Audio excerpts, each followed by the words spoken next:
I never talked to them boys that sat on them benches. I was in the game on 4th and inches.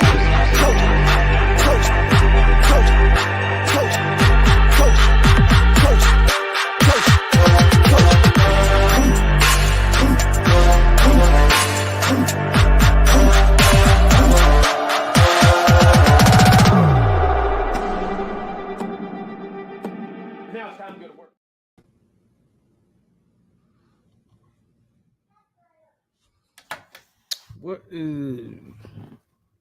What is going on, Florida State family, Seminole Nation, and 863 Tribe?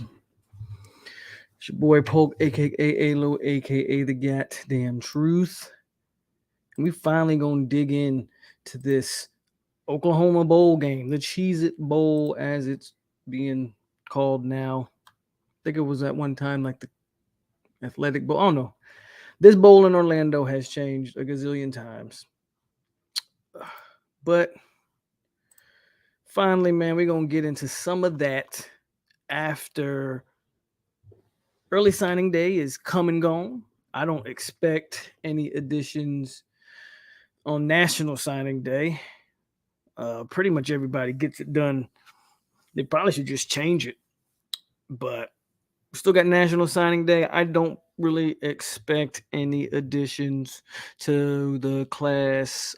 We got Conrad Hussey did commit after all. So shout out to that. I was wrong on that, and everybody made sure to let me know how wrong I was. Like, congratulations, guys. I was wrong. Shout out to Conrad Hussey, man. They whatever happened, whatever reason he delayed, they were able to get in there and smooth it over, or whatever the case, whatever was happening, they figured it out. They didn't delay it any longer, and he committed. So shout out to the staff for getting that done, and we ended up finishing 2 for 4, which is kind of what I wanted, right? Out of the 4 guys that we had left on the board, that I felt decent about. We finished 2 for 4, so that was what I said I wanted. That was a good pickup, a good way to close the class to number 19. So the number 19th overall high school class. Take for that what you will, whatever you feel about high school recruiting. I know there's a big debate on all of that. I think, for me personally, I think for me to feel 100% confident and to sustain it, which is kind of what I was talking about on the last live stream, was like sustaining.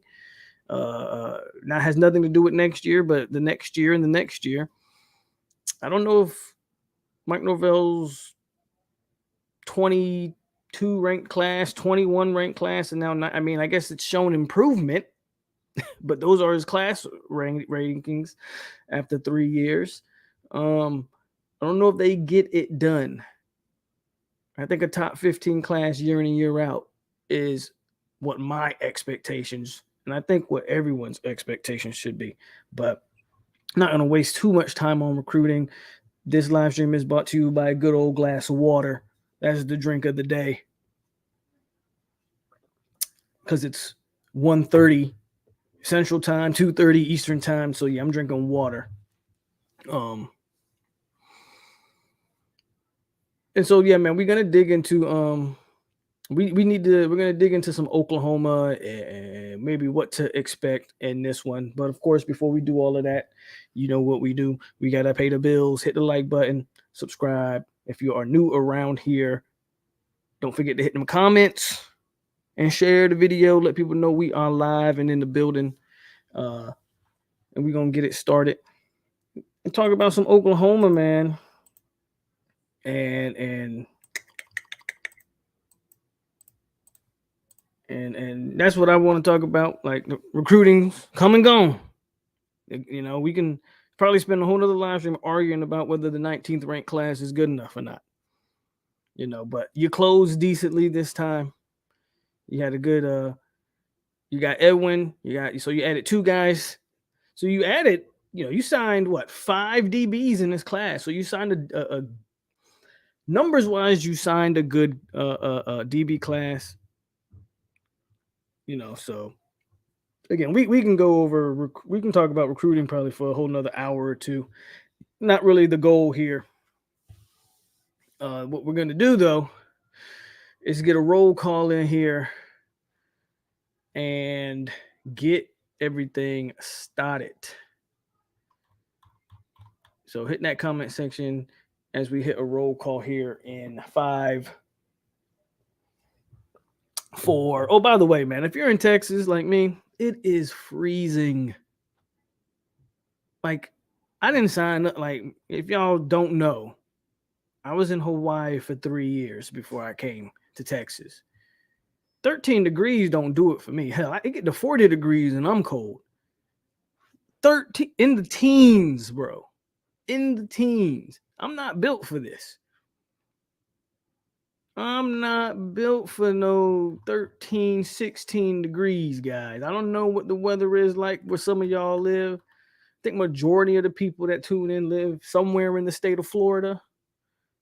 I will be there next week as I travel for the game. Look forward to that though. We're doing a road trip, so I'll be driving to Florida and I'll be making videos along the way as we get ready for the Cheez-It Bowl. But yeah, I'm not built for 13 degrees, guys.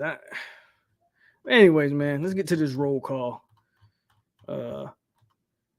Steel Supreme, Rock Frazier, Priscilla Chestnut, Peter Shields, member of the 863 Tribe, VJ, member of the 863 Tribe, Tyler Hedden, member of the 863 Tribe, Vontae B, member of the 863 Tribe, Marcus Lewis, member of the 863 Tribe. Boy, y'all showing up today. Marcus W, Jamal M, Rough Rider, Zach, FSU Tony, member of the 863 Tribe, No Nation, Peter Shields, member of the 863 Tribe, Big Bus, Boxing Monster, member of the 863 Tribe, Lewis P, Kusami Hayes, D. Thompson, Hannes, EMG, Perry, and Ahmad in the building. Man, 13 degrees, 17 in Atlanta. That's ridiculous. That is all ridiculous. Man. It's going to be 17 tonight in Spring Hill, Florida. Man. Man, I can't do it. I can't do it. But shout out to everybody, man, who hit the comments up. Maurice Clemens. A low of 6. Yeah, you can have that, bro. You can have a low of 6. Like I said, though, hit the like button. Because I am I don't know, man. All these new rules that I gotta abide by, so I have to make sure my pipes don't freeze or something, like letting the water drip. If you live in this weather yearly, you know what I'm talking about. Me, this is all new to me. I gotta let my water drip or something like that, so my pipes don't bust, and leave my cabinet doors open so the pipes can get warm, and put guards over my faucets. I ain't had to worry about none of that when I was in Hawaii and not in Florida. So, yeah, man, wild times, man. So stay warm out there, man. If you're out there, stay warm, stay safe. Weather is ridiculous. Weather is absolutely ridiculous. Speaking of what Tyler's talking about, if you didn't see on Twitter the back and forth between Hakeem and Travis Hunter. So let's talk about that for a little bit before we get into Oklahoma. I will defend. Here's what I'm going to defend Travis Hunter from this standpoint. Hakeem did say his name first. Hakeem mentioned Travis Hunter first. If Hakeem never mentions Hunter, that's, little back and forth probably never takes place, right? So, to be fair to Hunter, Hakeem is the one who came out and said what he had to say. Now, the problem is everything after that. Or I don't know if it's a problem. It was very entertaining to me. It was very entertaining to me. The interesting point was everything after that. And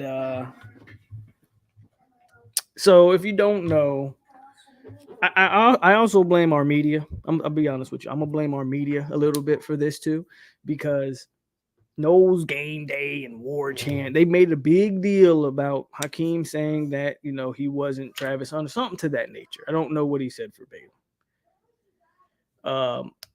Yeah, War Chant reposted his quotes. So did Nose Game Day, right? They all came out there and they made a big deal about what the man said. So you got to blame the media for that.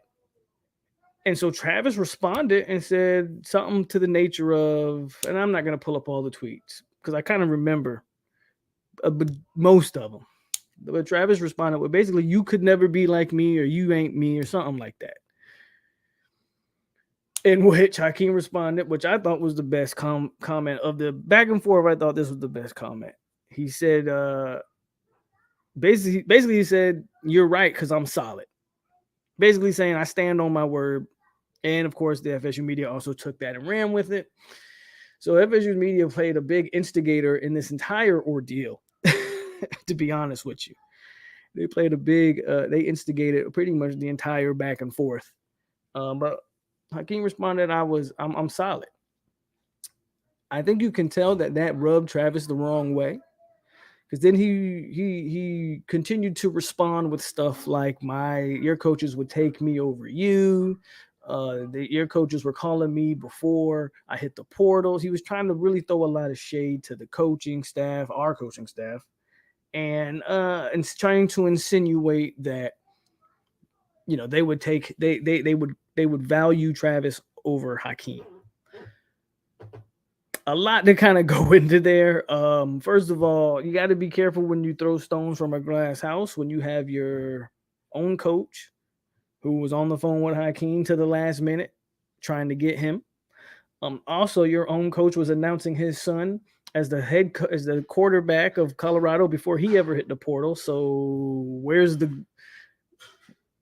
when you start trying to say tampering or start trying to insinuate tampering, where does that line get drawn between head coach and son who took a new job? Where does that line start being drawn? So he kind of he wanted to try to get personal. Shout out to Hakeem because he didn't really take the bait.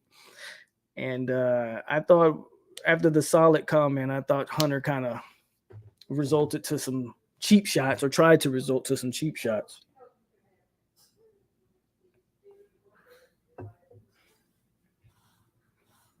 Merry Christmas, Duval. No, I try to resort to some cheap shots, and yeah, man, they just went to the little back and forth, and ultimately, man, if you want to talk about it like on the football field, I would love to watch that matchup. I still think Hunter's a wide receiver. Like, I know I thought he was a corner coming out, but if you remember when we had those conversations, I said Hunter had to pick a position. I said he had to pick a position or he was going to get lost in the sauce. I would love to see a good lineup one-on-one, Tyler, but I'll be honest with you, I think Hunter's more a receiver. Because I think what Travis Hunter is elite at is attacking the ball, locating the ball at its highest point, attacking the ball when it's in the air. I think that's his God-given ability that you don't have to teach. I think him being a year at Jackson, I think it did him no favors on the defensive side of the ball. I think he is I think he's too small for Hakeem. If I'm being honest with you, I think he's too small for Hakeem. I would love to watch the matchup, though. I would love to watch it. But I think he would get bodied. I think he'd get bodied by Hakeem. He might be a better I don't know if he's a better receiver, but he might end up being a better receiver than Hakeem. Hunter has talent. I'm not going to sit here and pretend like Travis Hunter isn't talented, doesn't have some good and elite tools. But it's looking like on the offensive side of the ball is where Hunter's going to make his money if he's smart. You were getting out muscled by guys in the SWAC. No offense to the SWAC, but it's the SWAC, bro. I don't know what Hakeem would do to you. I don't know how I can, but I just want to talk about that because that was an entertaining conversation or entertaining back and forth that happened on Twitter. Entertaining Twitter on last night that went back and forth. Let's get into.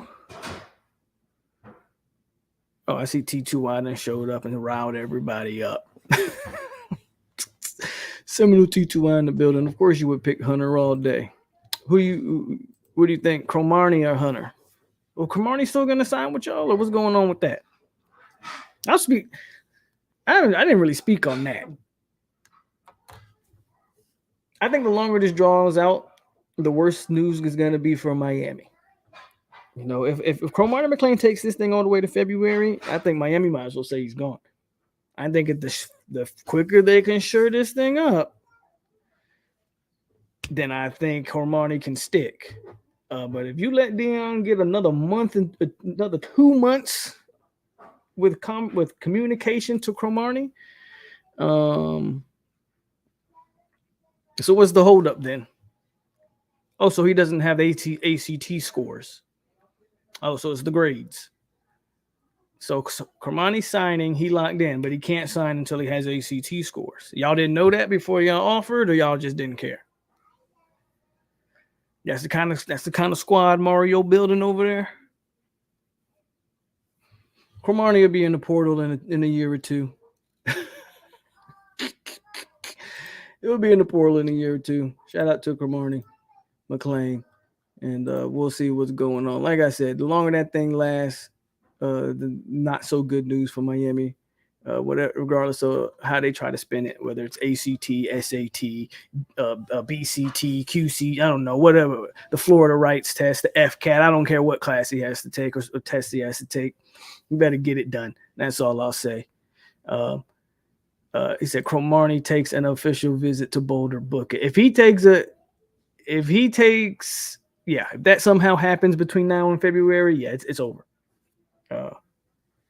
It's over. It's over. But that's all we'll say on that one. Probably the FCAT. He probably failed that mug. But anyway, let me stop. No, I hope Cromartie gets his grades in order, gets his scores in, and can make it to that JV team down south, because Hakeem gonna love to talk about lighting ass, and Hakeem gonna love to body him as well. So I'd be love to see that matchup going forward as well. So Oklahoma, man. Oklahoma. Let me bring up Oklahoma because I want to bring up their stats. Oklahoma Sooners. You're talking about a team that had a god off. Okay, so Oklahoma averaged 32 points a game. Well, 33 points a game, 32.9. So FSU averaged 36. So two really good offenses, it looks like. You know, we only averaged 3 more points than them. So they can score the ball. They actually, same thing with yards per game. 472, we averaged 475. We only averaged 3 more yards a game. So you're talking about a team that offensively, these teams are a lot more even than I think than the records would indicate, right? The ASVAB. If he's taking the ASVAB, you might as well forget it. You might as well forget it if he's taking the ASVAB.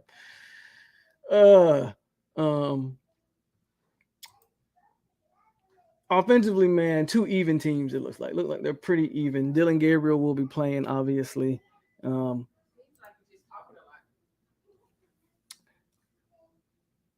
trying to look at defense, man. Before we get to the defensive difference, the differences on the defensive side of the ball. Turnovers. Oklahoma's only forced 14. FSU's only forced 13. They're even on the turnover margin. Penalties. We have way more penalties. We have 84 more penalties. We have 84 penalties to Oklahoma's 67. So we almost have like 20 more penalties than them. And then about 100 more or so penalty yards. ultimately, man, 2 even teams until you get to the defensive side of the ball.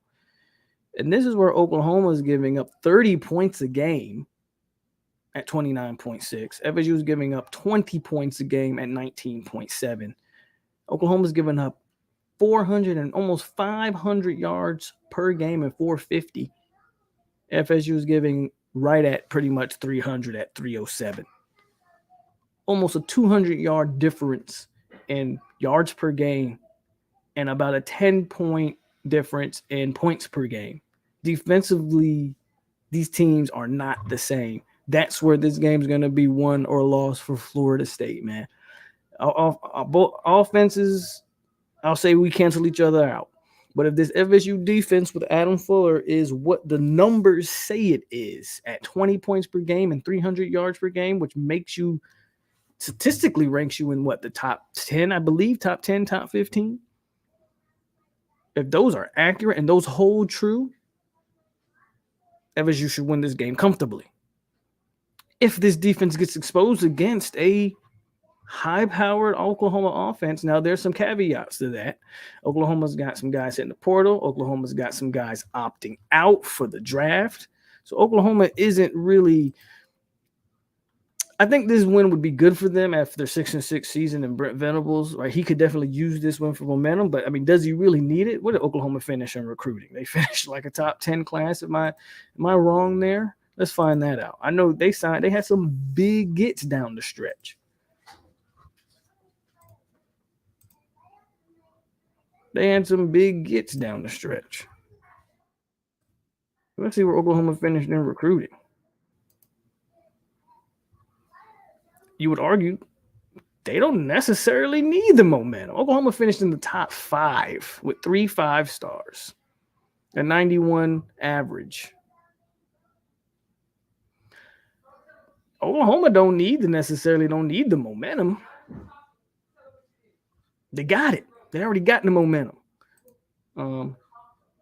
You could argue Florida State needs this game more than Oklahoma does. You could definitely argue that Florida State needs this game. Ultimately, you can say, well, it's a bowl game. It doesn't matter. And I am kind of on the same, I'm on the same thought process at times. But I'm going to be down there, man. So I'm going to be rooting for a win. And I think it's going to be good for Florida State to win 10 games. But it doesn't look like that win matters for Oklahoma, as they have a top 5 class even after going 6-6. From a number standpoint, FSU has the edge statistically in every category, including offense, but the offense is a lot more even. Like, the difference in the offense numbers is 3 more points per game, 3 more yards per game. So offensively, though we have the advantage, those are almost dead even numbers. Defense is where we have the huge advantage. But it's going to be interesting to see FSU's defense versus that offense. And was that defense, let's call a spade a spade. It was the result of FSU's defense, the fact that we played bad teams down the stretch. Georgia Tech didn't have a real quarterback. Miami still don't have a real quarterback. Were some other teams we played down the stretch? I forget. Just that quick. Florida, Anthony Richardson, he had early moments in that game, and once we kind of adjusted, they didn't have nothing for us. Who else, man? I'm just that quick. I forgot who we played down the stretch there. Georgia Tech, Miami, Florida. Hell, even though we lost to NC State, O'Leary wasn't playing well, and then he got hurt, and they still weren't able to do anything offensively from a throwing standpoint. Syracuse. Schrader played. Is FSU's defense a result of that, or is it actually? Well, we're gonna see. I think we'll see in this game on the 29th. I definitely think we'll see in this game on the 29th. Let me hit the comments. Let me go back to the comments. And see what y'all talking about.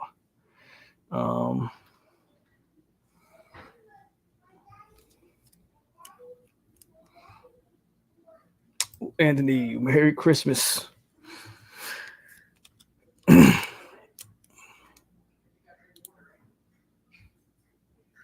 keep that hand up if you have won only 5 games. Absolutely. I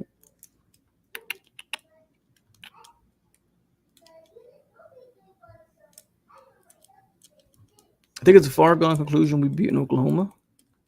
The numbers say so. How many starters? I'm not sure. I do know they've had some opt outs, and I know they've had some guys also hit the portal. So I'm not entirely sure how many guys they're going to be missing. Pat was good with you.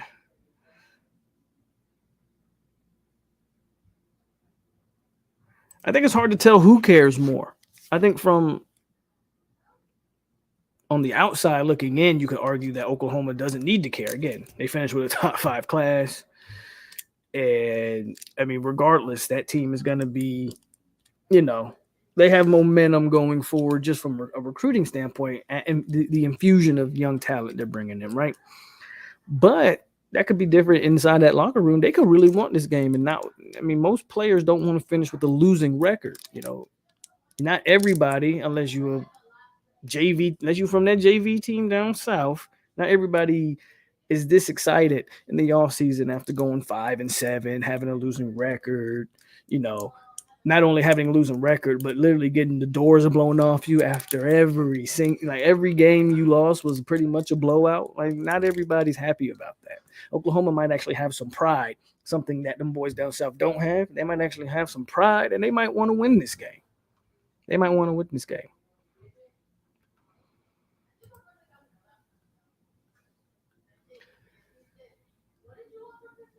Beat LSU, but Daniels played well. We had Daniels kind of wrapped up in the first half. He kind of played a little better down the stretch. That's right, Louisiana.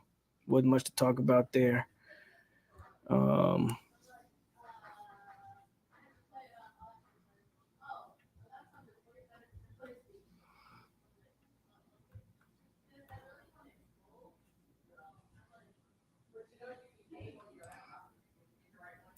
Yeah, baby shower, will shower, baby.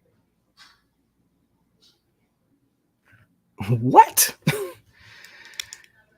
Oklahoma offensive line is just going to be the problem to the starters. If the starters are out, because again, I don't know everybody that's out. I do know that. I just know they've had some guys opt out and whatever.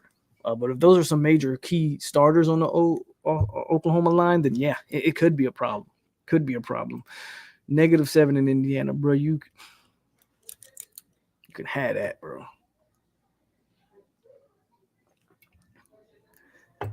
I agree with Richard. I think Oklahoma doesn't come on in there. I don't think they just roll over. I think they're going to try to win this game. I agree. If FSU can impose their will, it might not matter, but I don't think they're going to roll over. Here's the question, though, and I'll pose this question to y'all because I'm curious.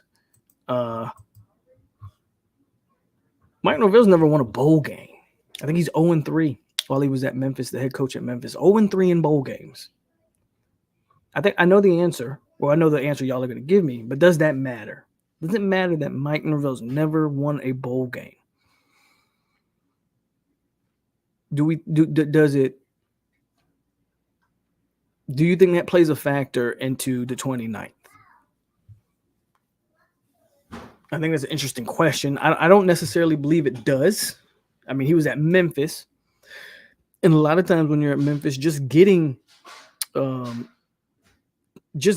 those games matter. But I do think it's an interesting point to bring up. Mike hasn't found a way to win a bowl game. If he loses this bowl game, do we worry? If he wins it, obviously, it shows that maybe the Memphis thing didn't matter anyway, right?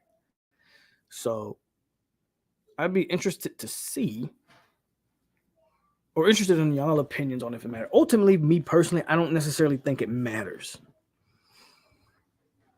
I don't really think it matters. I think he won a lot of games at Memphis. Once he got to the bowl games, it was like you were playing teams, and I don't have his bowl record, meaning I don't know exactly who he played in those bowls. And I don't believe the only Memphis bowl game I remember watching was the Penn State one. And that was because Mike was announced as our coach. And I don't even think he coached that game. And I just wanted to see how Memphis looked against a team like Penn State. And I actually thought Memphis played well for a half.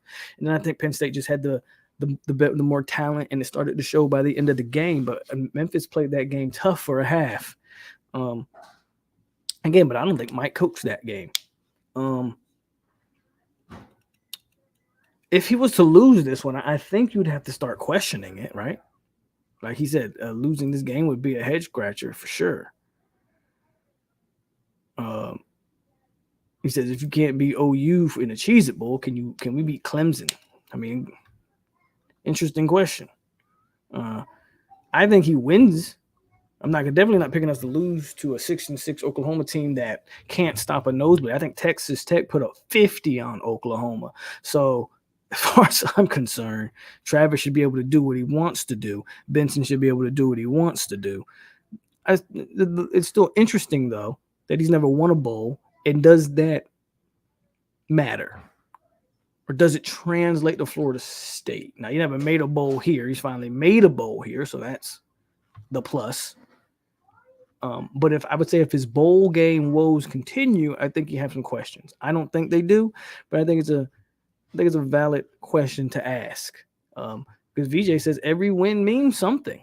So every loss means something too. You know, we can't have a double standard and only count the wins and not the losses. So if every win means something, and I'm not saying you're doing that, VJ. I'm just saying if every win means something, well, those 3 bowl losses mean something too. So it'll be interesting to see if he breaks the 0-3 streak or, you know, the record or whatever.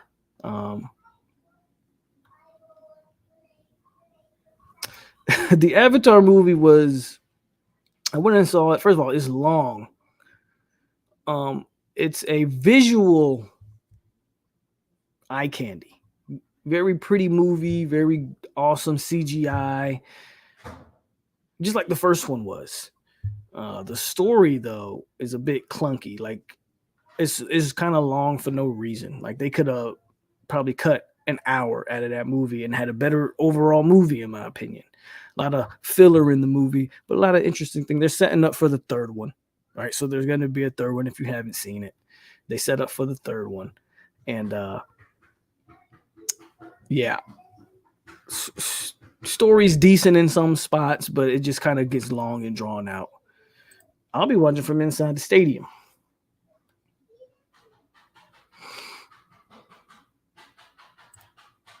Well, I still think he's ineligible for this year. I know they changed the rule that the four games don't roll over to the bowl game. So, which means if we like, especially if we blowing these boys out, you'll see Armella. I'm sure you'll see. Well, you won't see Sam, but you'll see Armella, who they were holding out because he already played his 4. They want to keep his red shirt. You know, you'll see like Jalen Early. You'll see some guys that were on the fringe, but I don't think you'll see Keziah Holmes or Tafasi or anybody like that who are just ineligible for this year. For Holmes for the transfer and Tafasi because he reclassed late.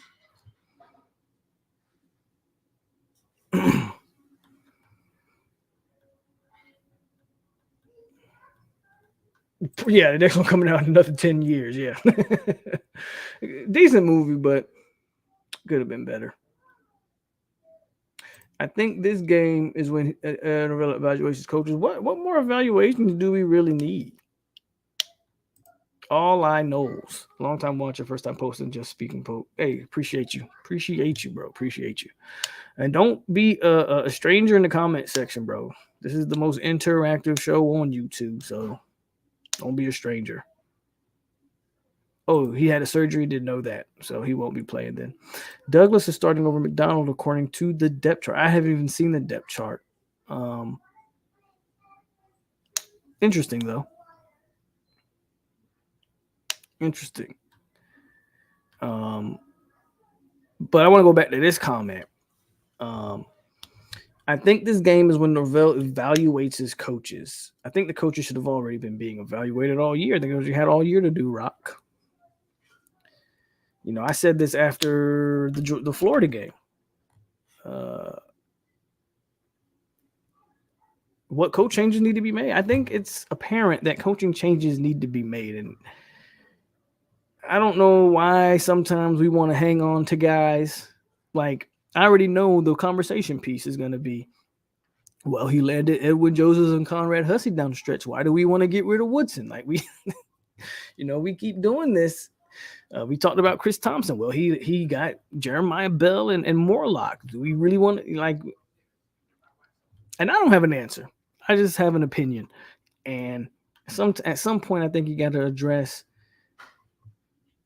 the staff, if for nothing else, get into the top 15 in recruiting. Mixed with the great transfer portal stuff that we're able to do. And to be honest with you, I know why we're good in the transfer portal. If you haven't listened to Alex Atkins talk, that's why we're good in the portal. Because these portal kids who have already been in high school, they've already been finessed and lied to and glitz and glamored. They don't care about none of that. You know what they want? They want a guy like Atkins who's the real deal. Tells them straight up. I think I've said this before, but I just want to reiterate it. That's why they're so successful in the portal. They get no fluff, no BS. I think high school kids high school kids say they want one thing, but they really want another. High school kids want to be treated like the pretty girl in the school. They want all the attention. They want to be treated like the kings of the world. And I'm not sure this staff does that to the degree that some of them do. So to me, there's still some changes that can be made. And whether that's Woodson, whether that's Chris Thompson, whether that's, what's the excuse for not flipping the Virginia linebacker? I don't want to go off on the rails, but man, we were trending hot for that one. What happened? Is that a Randy thing? So there's some changes, guys. Like, there are some changes that have to be made, in my opinion. There are some changes that need to be made on that staff. And I don't think we should not want to see change, even off of a 9-3. I think 9-3 is even more of a reason to change some things. And I think that's okay. And I think that is okay. Woodson needs to go. I agree Thompson should transition to a chief of staff role, and we should bring on an O-line coach for Atkins to mentor. I think he's probably got a couple guys. If you look at some of the pictures Atkins take, there's like 2 other dudes, and I don't know who these dudes are, but he calls them his team. So they might have a guy in the chamber. So when Atkins does leave, they might have a guy in the chamber. If you go look at some of the commit Roddick and some of these other video commit pictures, there's like 2 other guys with Atkins that I think that he calls his team. So they might have a guy in the chamber. But that's a good point, man. Good point there. And I've been saying that about Thompson for a while because it's obvious Norville values something about him. But he could be put in a behind-the-scenes role. We need a guy that can recruit a little better. That's just me, though. It's just me.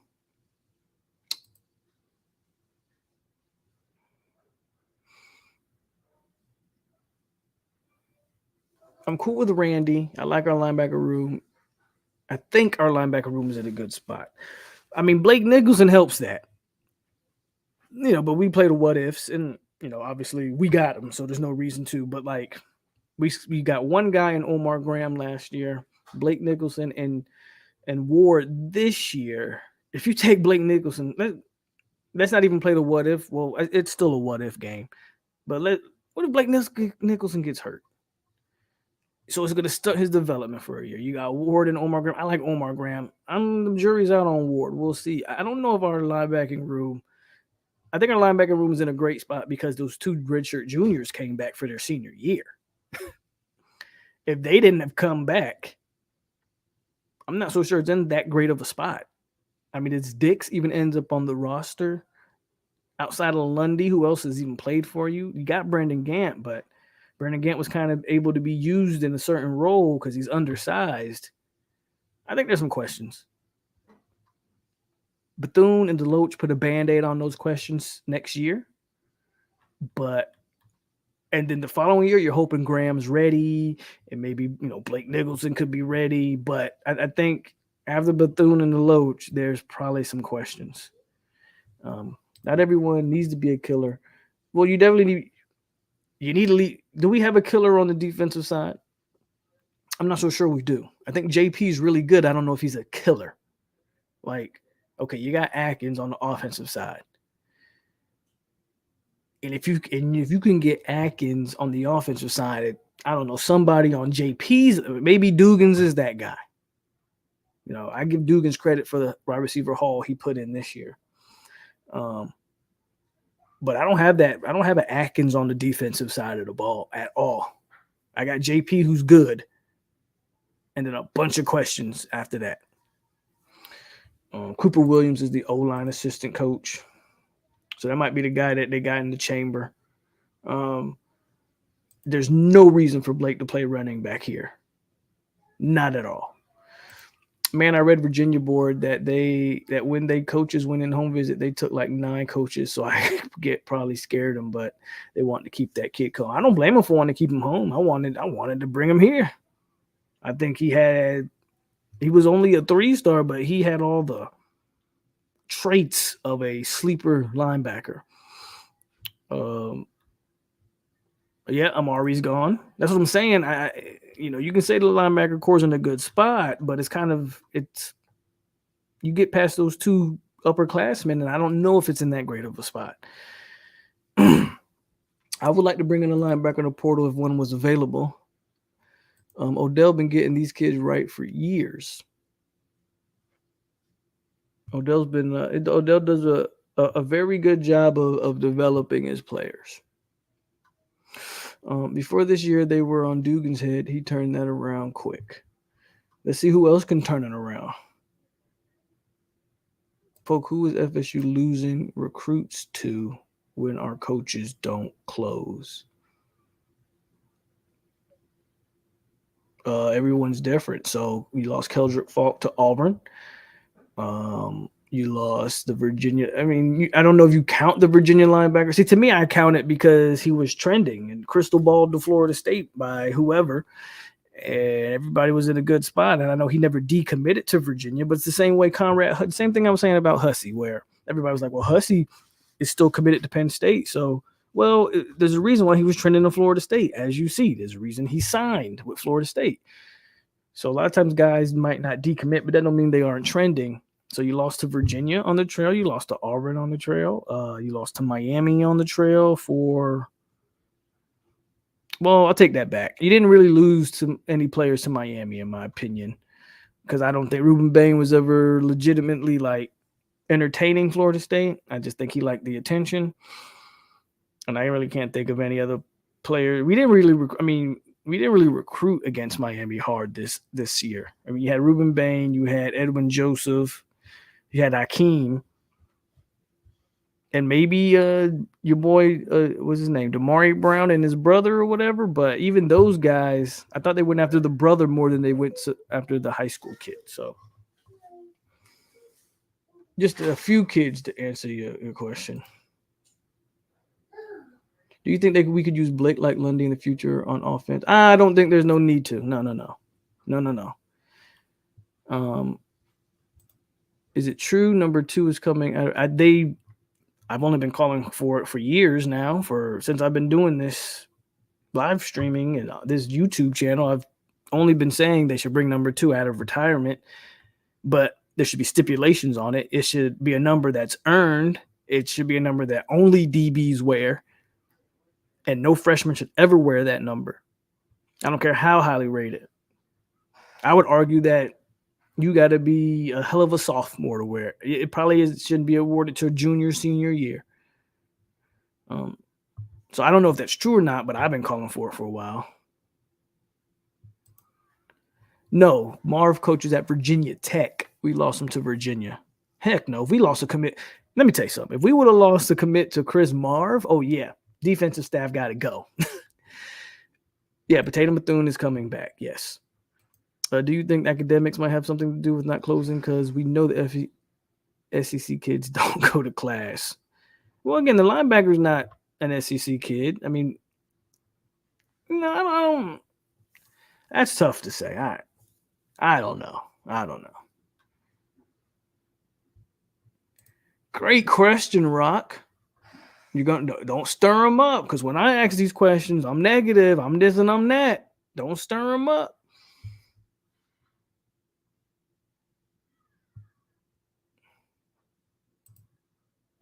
Y'all fell for Bane. I didn't. Told y'all about Bane, but y'all don't listen to me. Yeah, I read that somewhere else. I think whatever. I mean, I guess it's obvious that he always wanted to go to Auburn, just didn't like the coach because he didn't even know Hugh Freeze. He doesn't know who's coaching him at his position. He doesn't know who his defensive coordinator is at Auburn, and he didn't care. So it makes a lot of sense, actually.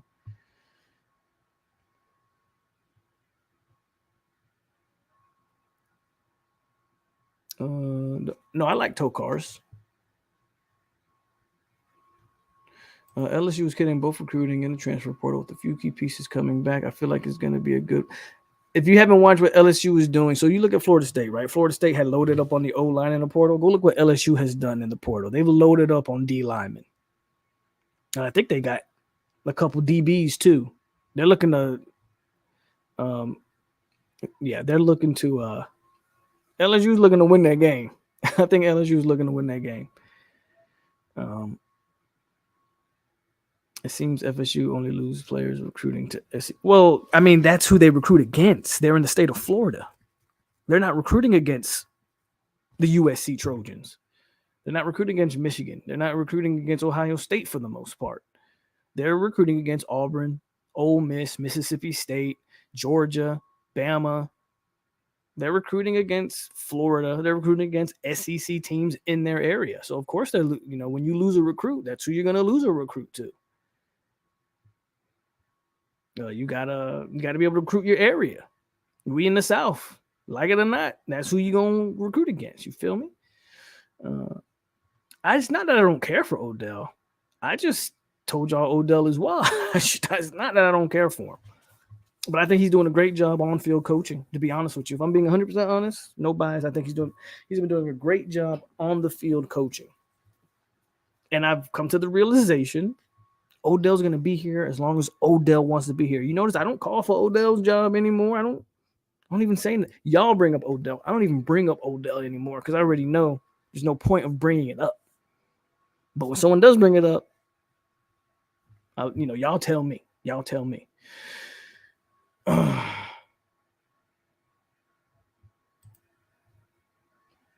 I hope we land. I think, we talked a little bit about Oklahoma. But if we continue to be the outlook on this team going into next year, and what are some needs that you still need to address going forward? You lost. So you lost this guy Feaster, who I could have sworn was a grad transfer and only had 1 year of eligibility anyway. So to see him hit the portal was surprising to me, but who cares? He couldn't crack the rotation here anyway. But you need to add. I've been saying they need 3 DBs in the portal, and we haven't got one, which is, I don't want to say problematic, but interesting. I know they're putting a lot of stock into Cypress. I hope we land that one. And because even when you get Cypress, I think you need to get a couple more. Because my question is, who's your safeties? As of today, your safeties are what? Hakeem Dent and Shaheem Brown. Okay, cool. Go back and watch last year. We rotated a lot of safeties. Hell, they would bring Jamie up to nickel and play Shaheem and Hakeem Dent. Your boy McClellan got plenty of burn on this team last year. They rotated a lot of safeties. Daddy, who's the safety rotations? My first movie. My first movie. What movie? My first one.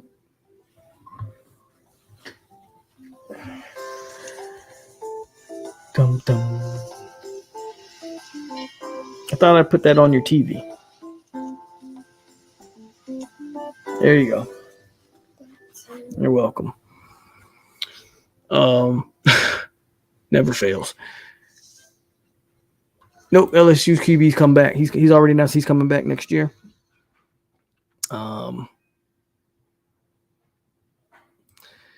Odell's the man. He send D linemen to NFL almost every year. Does he? Who? Who did he send last year? Are we counting Jermaine Johnson? Is that really what we're doing? I hope we're not counting Jermaine Johnson. Who's the last guy? Who's the last D tackle we've had drafted? Anybody, please in the comment, let me know. Because I think the answer is Derek Nandi, but I don't know for sure. I think Nandi's the last defensive tackle we've had drafted. Marv went undrafted. But please correct me if I'm wrong.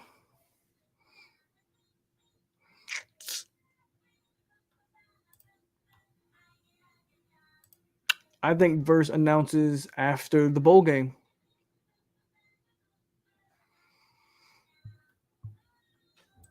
We have been saying for years Odell needs a young blood under him who speaks the young generation's language.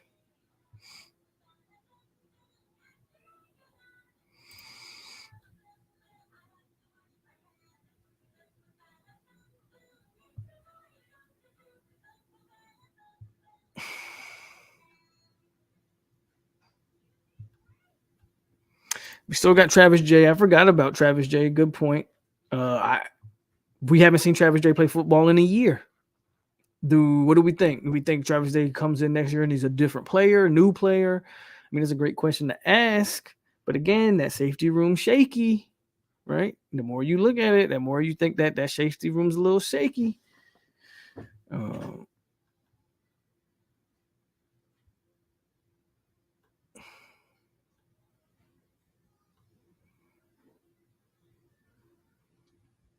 I think Verse is coming back.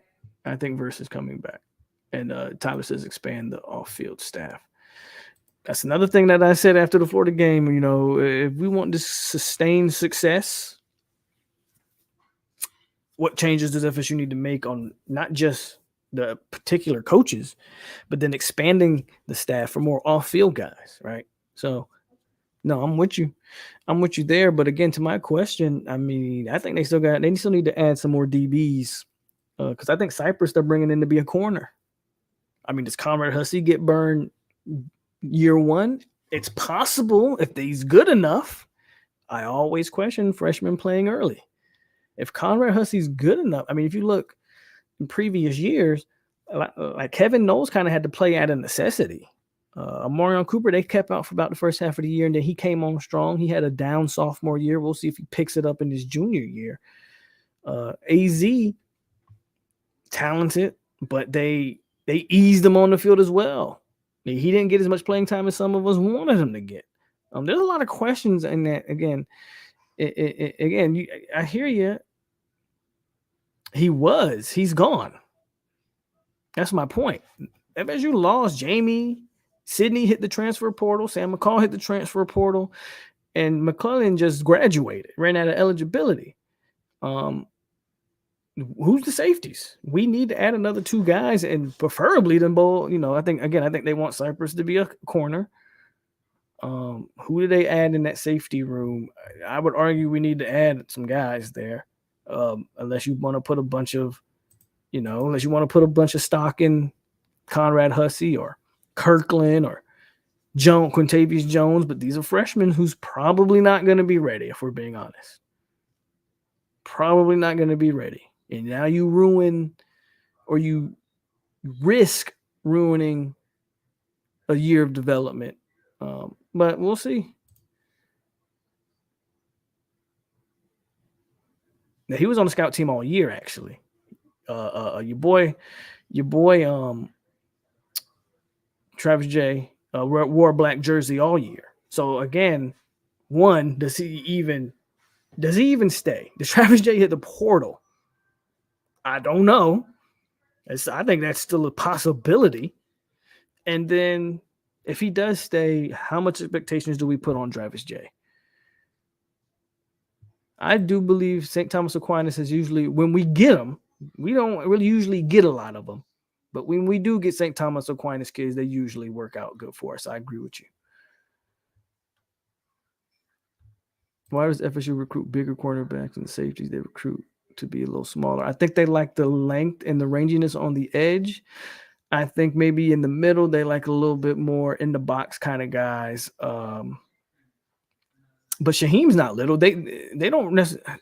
Quinde, the only little safeties that they had is maybe Jamie. Jamie wasn't huge, but if you look at, Conrad Hussey's 6 foot.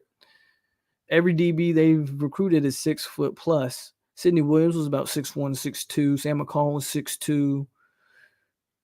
So that's not necessarily true. In terms of length. But after missing Falk, do you think we should take a young? I don't. If Verse leaves, yeah. If Verse leaves, I think you got to address it. If Verse stays, I think you're fine. But I think what you do is you look to. So the same thing the staff did with Lloyd Willis last year, where they told Lloyd, this is your year. If you don't get it together, that's it. I think you look at Byron Turner, especially Byron Turner, because he's been here. Aaron Hester will just be a redshirt freshman, so you'll have he might have a little bit more leeway. But you look at Byron Turner, you look at, you got Dante Anderson, 4-star, but he walked on. Can he give you something? I would love to see if Dante Anderson could do something. But I really think you're looking at Byron Turner. George Wilson already hit the portal. Okay, I think you're looking at Byron Turner and you're saying, this is your year, homie. You either going to produce this year or you got to go. Like, that's just the reality of the college game nowadays. I don't necessarily think they have to go. I don't know. I don't expect Lamont Green to give you anything year one. As a matter of fact, I wouldn't. I would sit him like you did Pat, and I think Lamont could be your Pat when his time's called. I think Byron Turner's the guy you're looking at, though, and you're going, hey, what am I going to get out of you? I don't know if you can put a lot of stock in Jaden Jones because he's coming off an ACL. Is he going to be ready? I think Byron Turner's the guy you're looking at. Marvin Wilson went undrafted.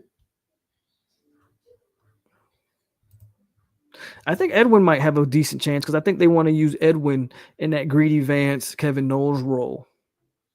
And those are two good guys to have in that role, but you could add a third guy in that role.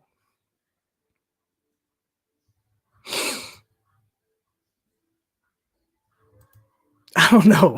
It seems like Sam's been here forever. Great question. I have zero idea. Zero idea, bro. I don't think you want to do that. I guess technically you could, but you just got him used to playing backer. We've seen Gant at safety, and most people would agree he's just a better fit at backer. So I'm not so sure why you would do that. I don't think it's the best move for your defense or the best move for Brandon Gant. Do I think Duke is your starter?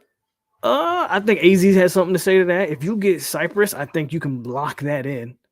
I think Duke is going to have to compete. This time last year, yeah, I think it was Duke Cooper.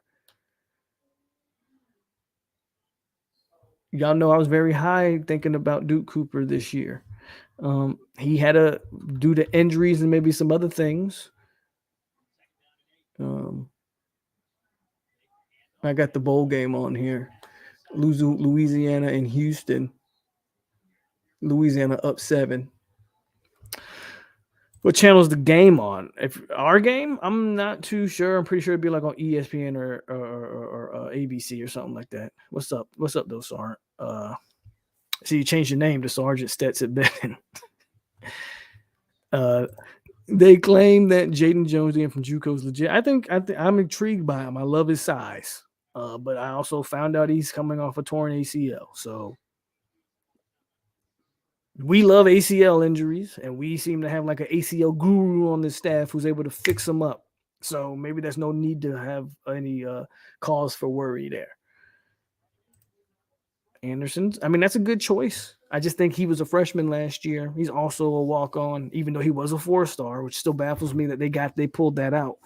I don't know if you're going to ask a lot from a freshman, but Byron Turner, man, has been on the campus. This is going to be going on, I think, his 3rd year. It's make or break time for Byron. I'm not sure how good. He's 6 foot 180 or whatever he is. One of the reasons why, there you go, 6'1", 190. I don't think he's small for a high school kid either. Probably need to develop for the college game, though. Do you think NIL and national championships matter more to these new players? I think it's always been money.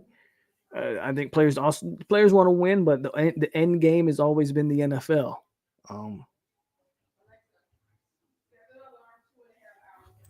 Cooper 13 has potential to be a lockdown. I think he was hurt all year. What up, Damian? JT and Hartman been in college. Yeah, they have. Good point. Don't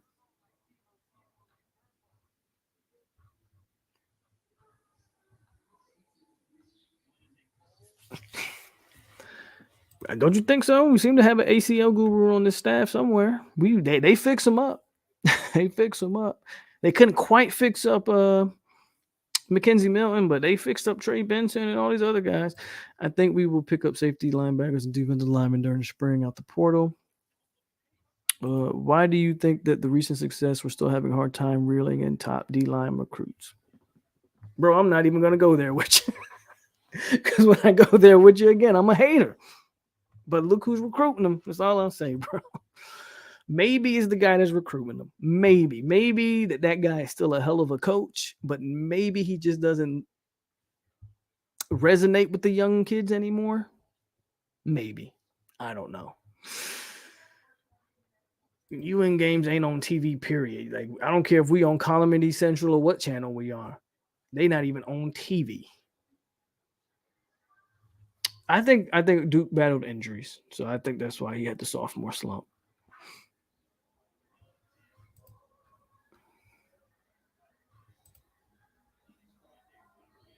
I don't think it should. I want Woodson gone, but it may have.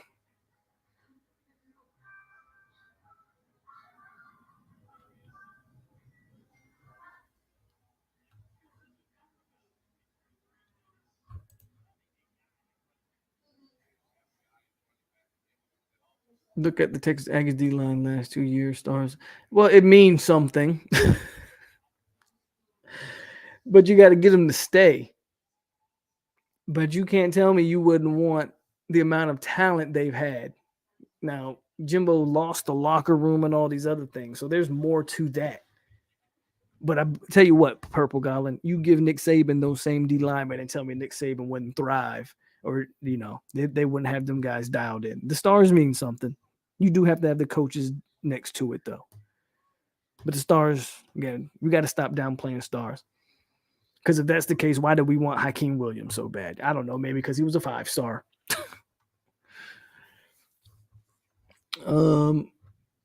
Odell is that uncle that was cool back in the day, and now he's just old. Keeping Jamie, Verse, and Fabo out of this question, whose offense and defense will be missed the most? Ooh. Well, that's assuming Verse leaves. On offense, who will be missed the most? I think it's got to be like one of those O-linemen, right? Demetri Emmanuel, Dylan Gibbons. I know we got some guys, but you never know. You never know how that O-line gelled, and that O-line gelled last year with those guys. So I think on offense, I think that's an easy answer. Defensively, that's a harder answer because you took away Verse, Robinson, and Fabo. You're not missing anybody. Everybody else came back. Who? Sam McCall? Everybody else came back. You didn't lose anybody. Everybody else coming back. So I don't think there is a defensive answer for that question. I might hold us and put us on CBS Sports. 11-1 next season. I think 9 wins is the floor. 9 wins would be considered a bad year, but I think FSU fans would accept it. And I don't want to, when I say bad year, I don't want to be like it's actually a bad year, but I think 9 wins would be a disappointment. But 10-2, 11-1 should be the expectation.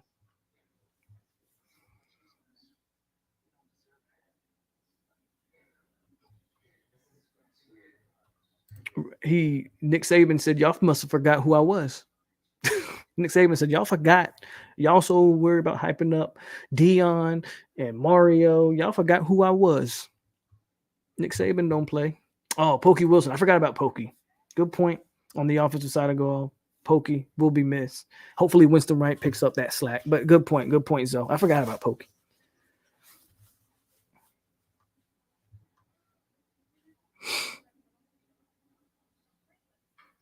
No, he definitely got some young guys that I think we like. I mean, you call them Mandingos, which is kind of weird. That's kind of weird, Purple Goblin, but to each their own. To each their own. But Tafasi, Daniel Lyons, Bishop Thomas, I like the young crop of guys. But that doesn't change that none of those guys I just mentioned were 4-star guys. And again, that's cool. Joshua Farmer, that's cool. All 3-star guys, you get them in there, you develop them. I'm cool with that. But Nandi, Timmy Jernigan, Eddie Goldman, like there's a reason none of these guys that I'm naming were they weren't even. No, Nandi was a 4-star guy. But the reason all these guys I'm naming were like 4 or 5-star guys, right?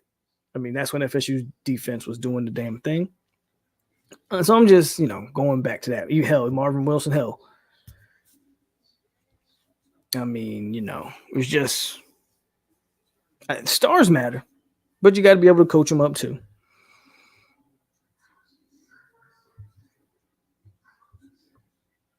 Yeah. Again, I said it. I forgot about Pokey, so shout out to that because I definitely forgot. But like I said, I think nobody on defense. He's noticed that nobody named anybody on defense because I don't think we'll be missing anybody, even if those 3 guys leave, right?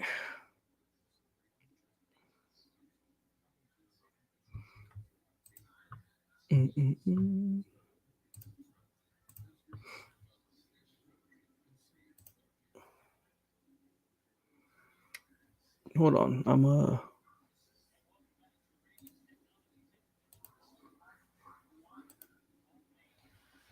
got to close this window out.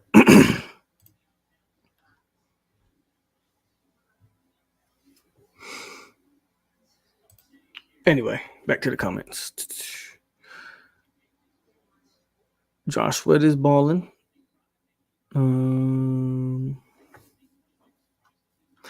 Would you say I was weird, but Rodemaker to you? See how he saved us.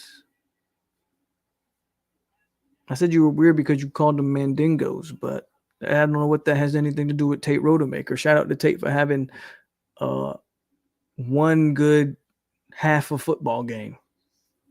Saved the game. Ain't mad at it. Antoine says Daniel Lyons. Nope, Daniel Lyons was a 3-star. You can go check the 247 composite, which is what I go by. So if you want to go look at rivals and maybe they said he was a 4-star, you can go to different sites. I go over to buy the 247 composite, sorry. He was a 3-star. Ranked 4 something in the country.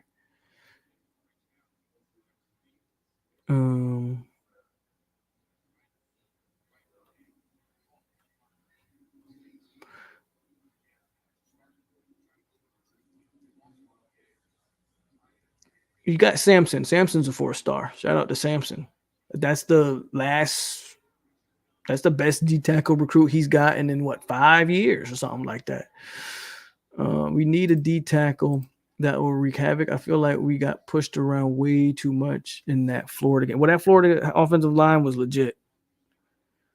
That Florida O-line was absolutely legit. So, but I don't disagree with you. I thought they killed us in the trenches in that game. I think he ends up at West Virginia. I think he's going to end up at West Virginia. I don't think Jarian's physical enough to play safety. 4th and 14, 45-3, 49-7 next year. Mike Norvell always talking about improving the team. I think that starts with improving coaches like Woodson. Johnny's smart. He'll come back.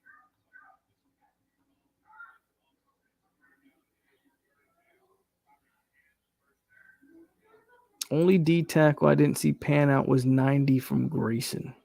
What's his name? Not sure who you're talking about. Got to put a name with it.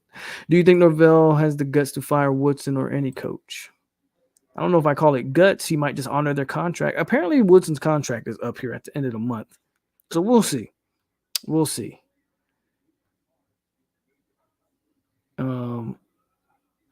Definitely don't go by the war chant rankings.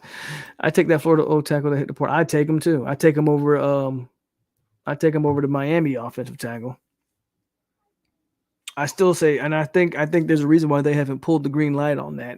And I don't think they should. I think John Campbell, or whatever his name is, but they should not be in a rush to take him. They should wait. I think more offensive tackles will hit the portal coming up, especially after the playoffs. FSU should just be patient. I know they want to add a tackle to the room. Just be patient.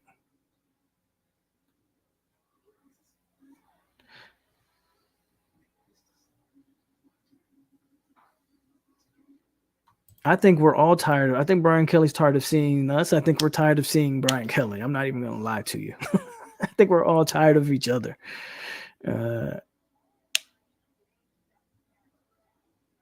Why y'all let T2I get under y'all skin? You're talking to a guy who's a fan of a team that just went. Oh, Truce Thompson. Yeah. He was another 3-star, though. He was really low ranked. I think he transferred to Jackson State, actually. I don't even know if he was able to play in Jackson State.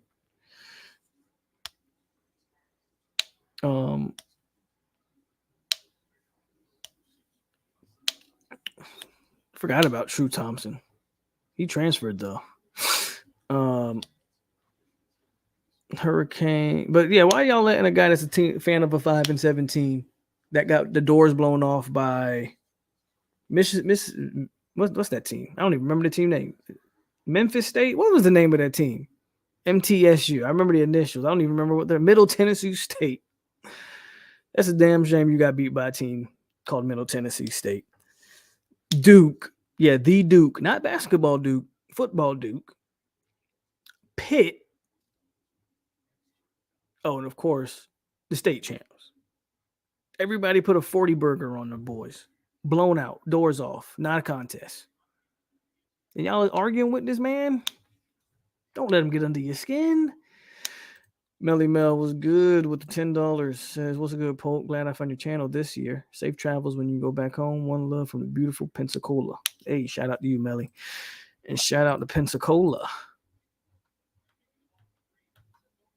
Clickety clank, clickety clank. The money goes into my piggy bank. If Miami wins 7 games next year, that's it. Miami better hope they win 7 games next year. Hope.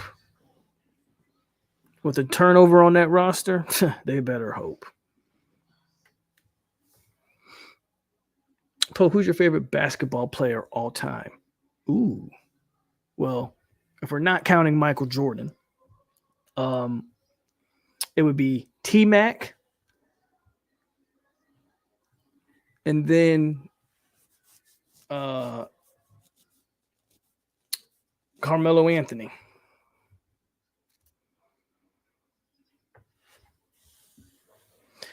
But first it'd be T-Mac.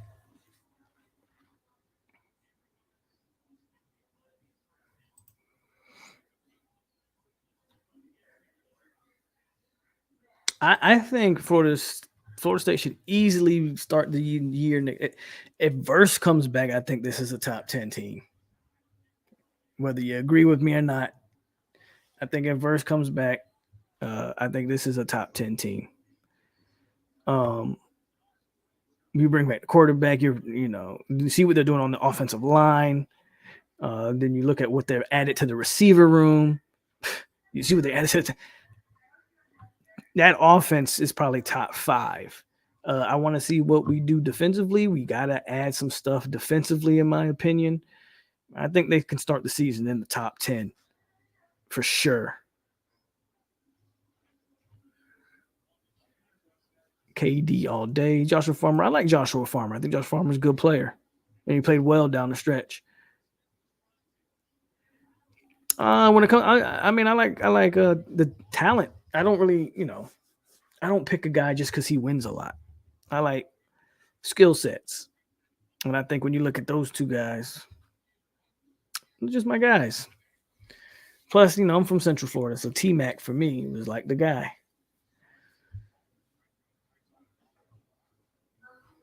Kobe's dope, but he's just a Michael Jordan clone. Michael Jordan wannabe. R.I.P. to the great Kobe, but I mean, not like Kobe ain't nothing we had never seen before. Not only have we seen Kobe before, but we've seen a better version of Kobe. That might make some people mad though. Seminole T2Y with the $5 says just giving back since FSU bought my 2 kids Nintendo Switch for Christmas. Ain't mad at it. I don't know if you've seen this T2Y, but I got something for you. Bitch, be humble. Sit down. Be humble. Sit down. As a matter of fact, in case you missed it, T2Y, I got to show you one more time. Bitch, be humble. Sit down. Be humble. Sit down.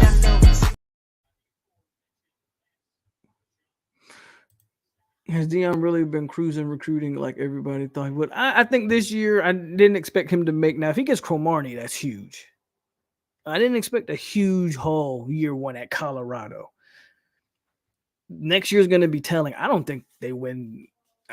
If Deion could pull 5 or 6 wins next year, that'd be huge, in my opinion, because I don't think they're going to win. They'd be 3 or 4 games. That schedule's tough. I don't know about that. If he could find a way to win 6 games next year, that'd be huge. And I think the recruiting will pick up, though. No idea. It's been a rumor. I'll believe it when I see it. I like Blake. If Lovett comes back or not, when was the last time a QB had to worry about pressure up the middle? Been a while. Running game, D open up running lanes, whoever the opponent, just my opinion. I don't necessarily disagree with you. Michael Langston third.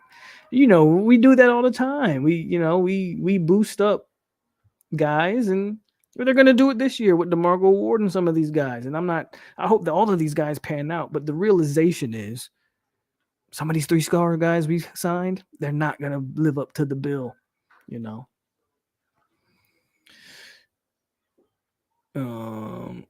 And Jordan is a Dr. J clone. BS. Not even the same games. Stop it. See this? We're not going to get into a basketball conversation here. Jordan and Dr. J didn't have the same games, bro. Dr. J ain't half of the defensive player Michael Jordan was. Stop it.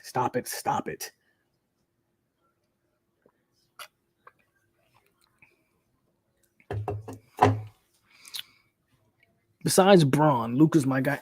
In the league right now is so tough for me. Like, I like Luka, but Luka plays 0 defense.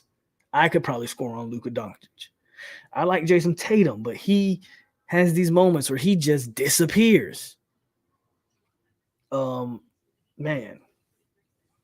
So I don't know, like, in today's game, I like John Morant, but he says stupid things, and I'm like, Josh, shut up. But I think I like John Morant might be the guy that I like in the league the most right now from the young guys. And I've always been a KD guy because, again, talent. I like skill sets. And I don't know if there's ever been a more unique skill set than Kevin Durant. I always play that one twice. I figured he'd be killing the portal, but the only guys he's pulled, I mean, that's what I expected personally. He's got some stuff to prove. Again, if you ask me, I go to Mississippi before I go to Colorado, and I've heard Colorado is beautiful, but as you see, I don't like cold. He's just gonna have to prove some things to get kids to come out there to Colorado. I'm not saying it's impossible, but he's gonna have to prove some things. I think it's a lot easier to sell the HBCU lifestyle in Jackson, Mississippi than it is to sell Colorado, personally. Especially when you're recruiting nothing but young black boys. I think it was easy to sell the HBCU lifestyle. I don't know if he can sell Colorado as well. when the only kids that go to that school are the athletes, only black kids that go to that school are the athletes. I mean, it's going to be interesting. I'm glad we got Darrell too.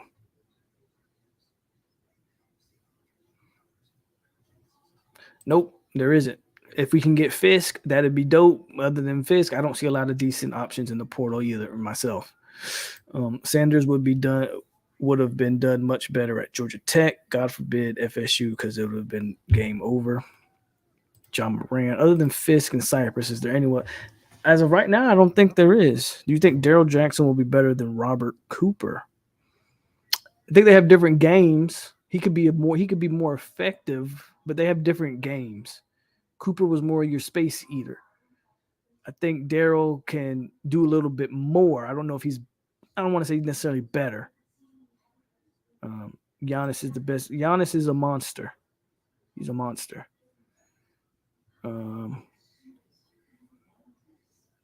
Got to give Dion a full year. He's going to do just fine. He's been playing well for Orlando. MJ is the only greatest of all time in sports. I don't know. Tom Brady has a case to be argued. In boxing, Muhammad Ali or Roy Jones has a case to be argued, or Floyd Mayweather.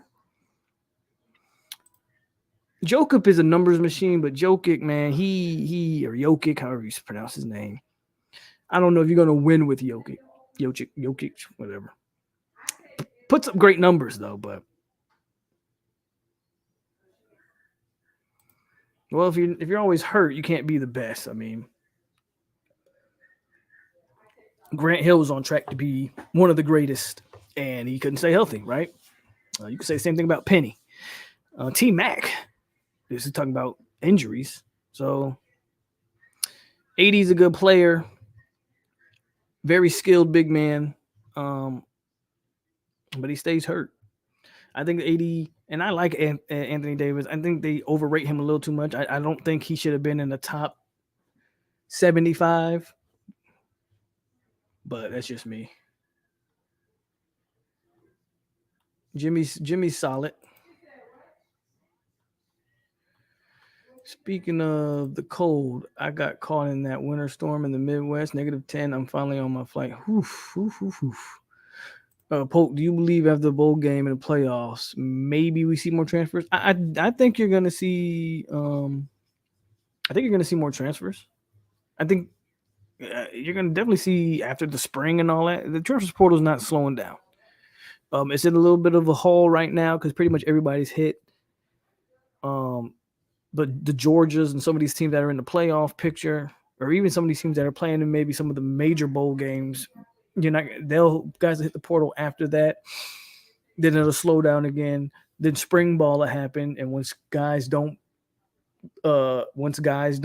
earn the spots that they thought they should earn and learn that they've been replaced on the depth chart, portal will pick back up. Oh yeah, that 7'4" kid that's ridiculous. If he can just, because being 7'4", bro, those injuries always are a factor. If that kid can be healthy, oh my God, that might be the most insane basketball talent we've ever seen because of his size and skill is ridiculous. If he transfers, you absolutely do. You absolutely do.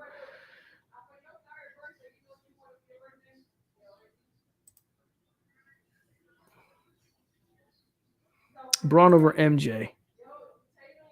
Yeah, you're wrong, but okay. Oh, Roy Jones is the greatest guy. Roy Jones, in my opinion, is the greatest boxer in my lifetime. And that includes Floyd Mayweather. I know Floyd has the record and he has all that. I've never seen a more talent. When Roy Jones was in his prime, there was not a more talented fighter that I've ever seen. That's just me, though. Wayne Gretzky, I don't watch, but yeah, Wayne Gretzky and hockey, but I don't watch hockey, but yeah. Dame's a beast.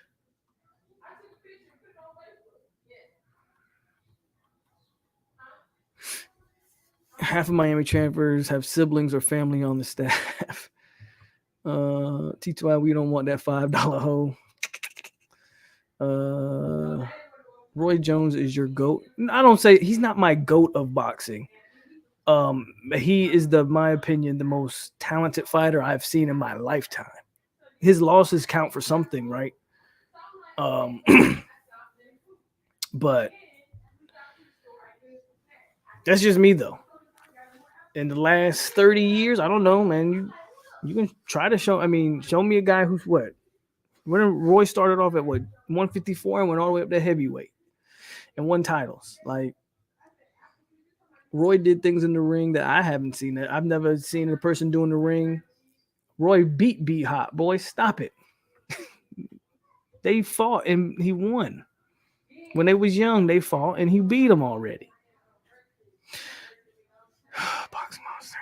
Again, Roy played with guys. Roy Jones played with guys in the rings that I've never seen. I've never seen guys put their hands behind their back and knock guys out. That was all Roy. Roy did stuff like that. Absolutely ridiculous for me. Roy Jones, my favorite fighter of all time. Well, that kid from France couldn't do nothing with Kevin Garnett. KG is, I don't think Anthony Davis is better than Kevin Garnett. And I had this conversation before a while ago. I think people, for whatever reason, sleep on Kevin Garnett because I guess he didn't win all the rings that like a Tim Duncan did. I think pound for pound, Kevin Garnett's better than Tim Duncan. Tim Duncan played in a great system with a great head coach and all of that. Kevin Garnett, his prime, carried one franchise. Didn't have nearly the talent around him that a Tim Duncan had. That's just me, though. And I know, and Tim Duncan's all-time great.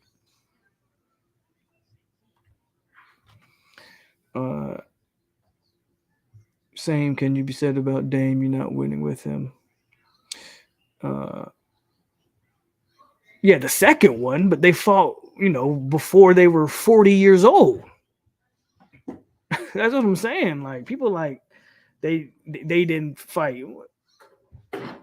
They fought when they were 40 in the rematch. So you either gonna criticize like you want to criticize because they fought when they were in their 20s, or you want to criticize when they fought because they were in their 40s. Like, come on, man. I think Mike Norvell is waiting after the playoffs to look for defensive linemen and safeties. Noel signed some fine young men to fit the program. B-Hop was so much bigger than Roy. Roy moved up in weight. That matters. Roy was never the same when he came back down from heavyweight. Once he did that, and that's the pinnacle, right? He was never the same guy when he came back down. Tommy Hearns was the beat. Sugar Ray's the man. Absolutely. All of those guys, those are your 80s guys, your 80s middleweights and welterweights. But I'll be there. I'll be there next week. We're going to drive down. Matter of fact, I'm probably going to drive down either Christmas night or the early morning day after. Driving from Texas. Wilt Chamberlain, the only basketball that changed all the rules to keep them from dominating. They changed a lot of rules for Kareem as well, if you remember. Roy was a light heavy while B-Hop was a middleweight. What are you talking about, Willis? Daddy? Yes. How do you like this? B-Hop ended up going up to light heavyweight too, but that's when he started getting beat up. What's this? Leave that alone. That's when he started getting beat up. Like I said, Roy was never the same once he came back down from heavyweight. What, boy? Huh? Can you help me? How many times I gotta do this? My first movie. My first movie. I done put this stuff on the same thing a million times. Stop changing it.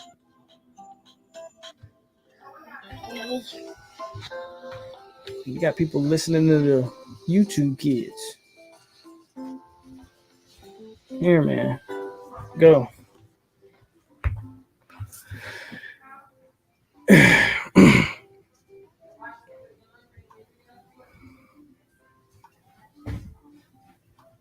What's up, Sporadics?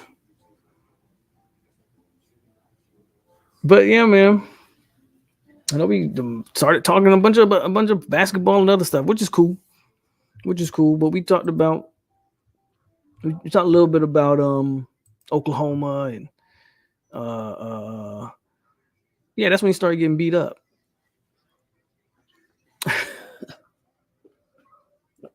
I like the executioner though. Don't get me wrong. I like B Hop.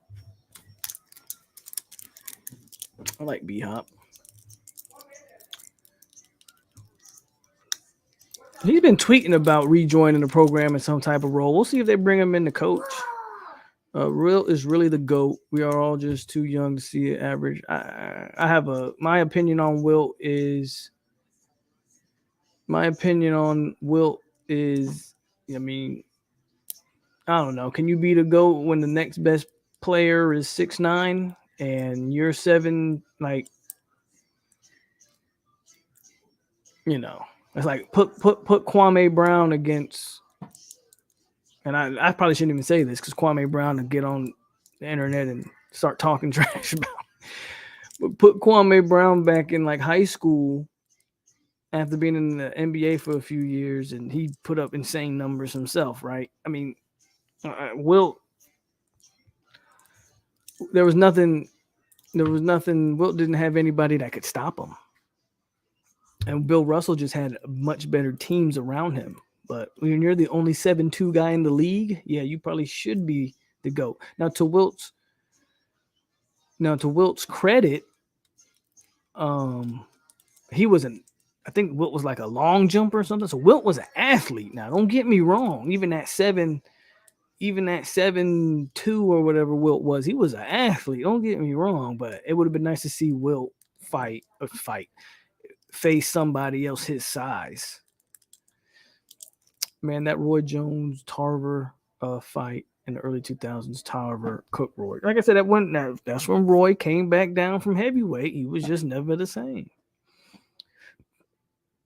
You're only as good as your opponents. The wrath of Kwame is coming. Yeah, I probably shouldn't say too much about Kwame Brown.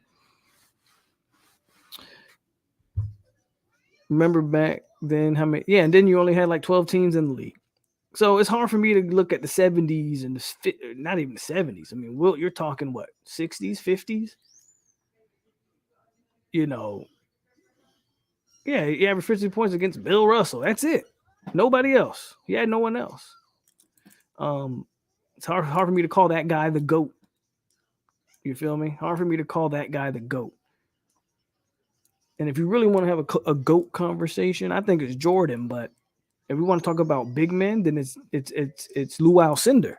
It's the guy who dominated literally every facet of basketball he ever played. High school, college, pros. He dominated every single level, was the best at every single level. So if we really want to talk about, I think it's Michael, because I think Mike changed the game from the two guard in a game that had previously been dominated by big men. A 6'6" two guard came around and was something that no one had ever seen before. But I think Lew Alcindor was if we really want to have a GOAT conversation, Kareem is like the real deal. Dominated every facet of the ball he's ever played in. And different time periods.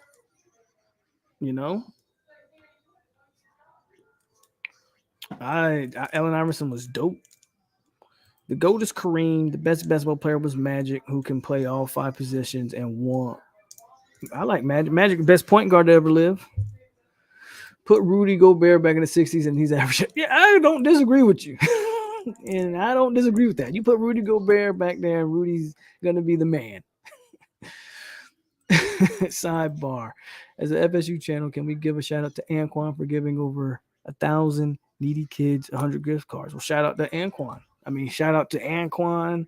Shout out to Warwick Dunn, who continues to build homes for families. He's been doing this for 20 years or whatever. Absolutely, man. Shout out to all of those guys. Hit the like button, guys. Won't be on here too much longer, but it's cool that sometimes we can have other conversations other than football. I'm down to have sports conversations in general, so I appreciate y'all bringing up these questions. Unless it's Jordan, Kobe, Bron, AI, I don't call them a GOAT.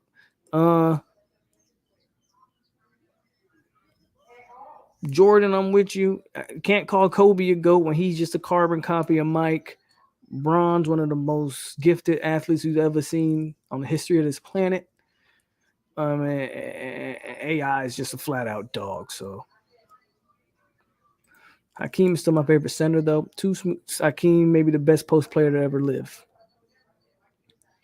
The game has 5 positions. Magic played all 5 and won.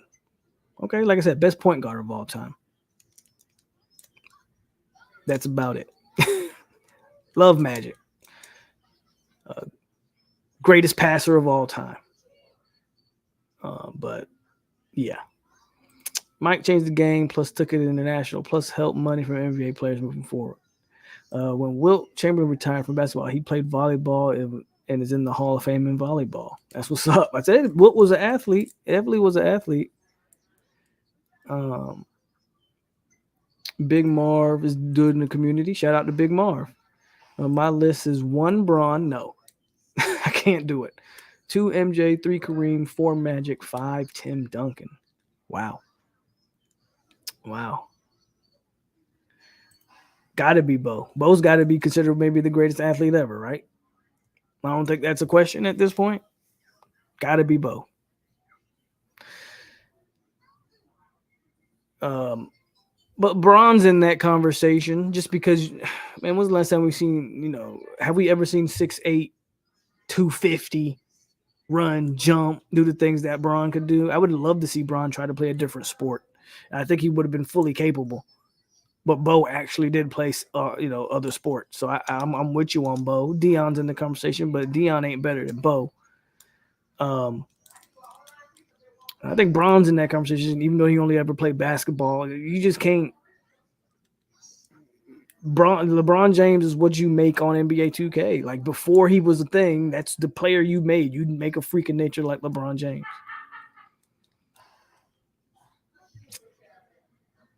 If he does, he's going to Colorado. If he doesn't, Miami fans saying it's the ACT thing. I think he failed the FCAT and he has to retake the FCAT. That's just me.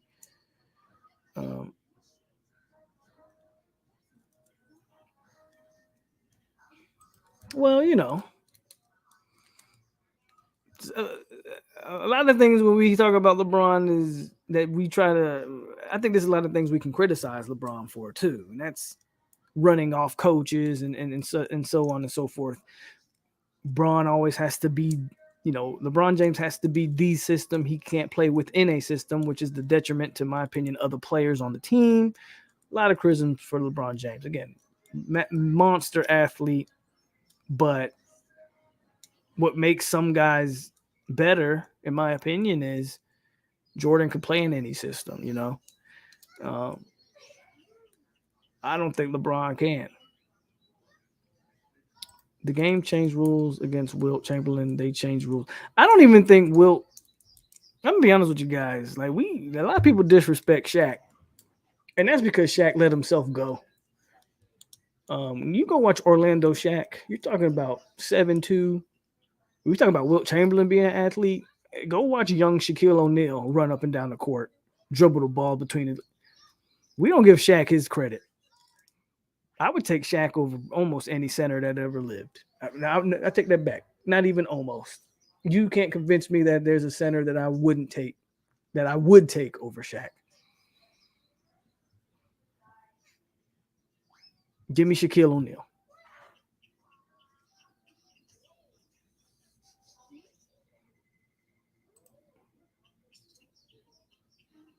He would get killed by who? By who? Zion's a monster athlete, bro. Absolutely. Top 5 all time is tough.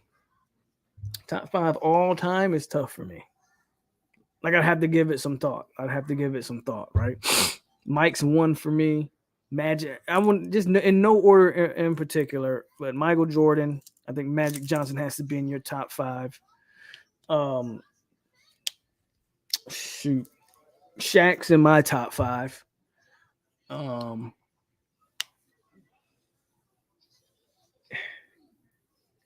just go by position. That's easier for me to go by positions, and you can take it for what it's worth. Michael Jordan at the 2 guard, Magic at the point guard, Shaq at the 5. My power forward is tough. But out of respect, I'm gonna give it to Duncan. But I think Kevin Garnett is 1B.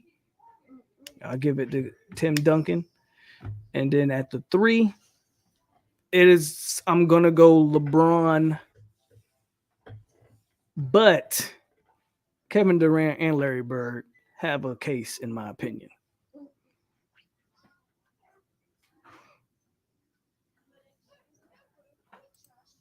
FSU's best fullback or football player of all time?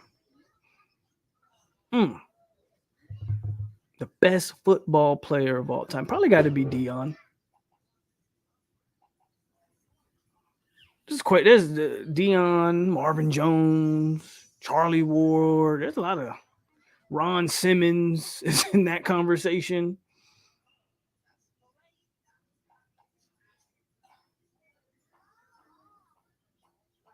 Would he? This game's way more spaced out. I'm not so sure about that, Rock. I think I'm not so sure about that. This game's way more spaced out. I don't think Wilt could guard anybody in today's league. Nobody plays in the paint anymore either.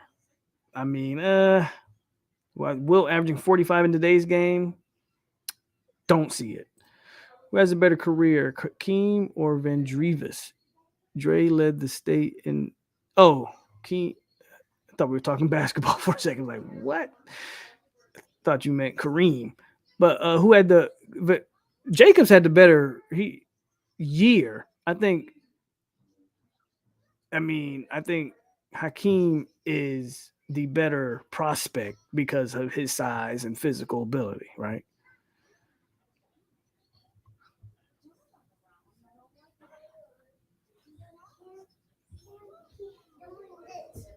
Reggie was dope. I mean, he did kill us. But we the Knicks, man. Everybody has a chance to kill us.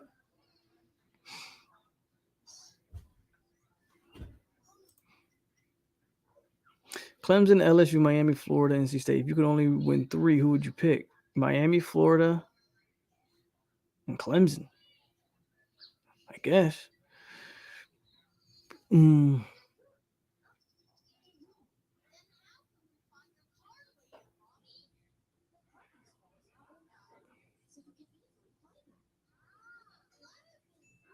Yeah, he did. He ate up a young Shaq. He did. No, you're absolutely right. That he ate him up in that finals.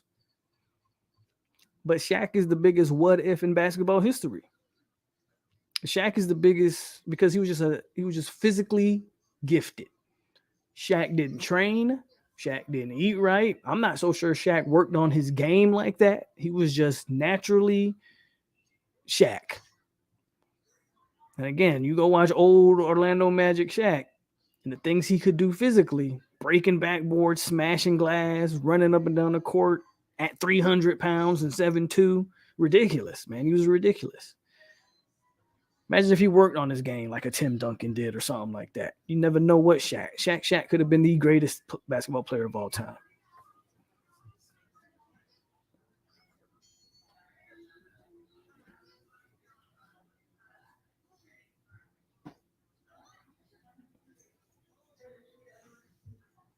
Ask the Lakers. They don't want to traded everything for him, or they traded everything for Anthony Davis.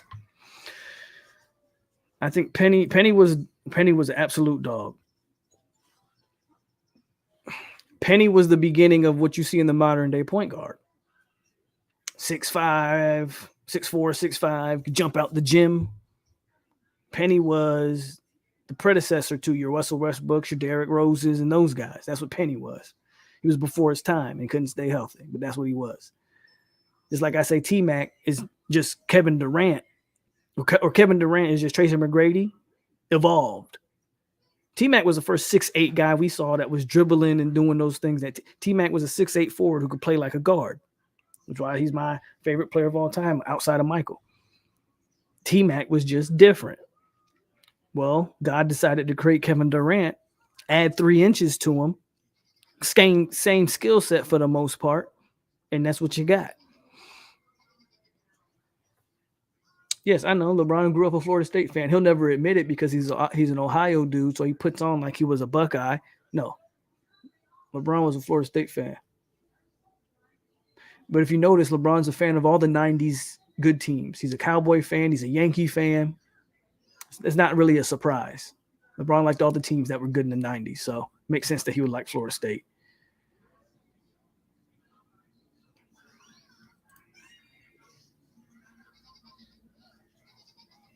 Yeah, I said Deion's probably the best, most physically gifted guy probably ever play at Florida State.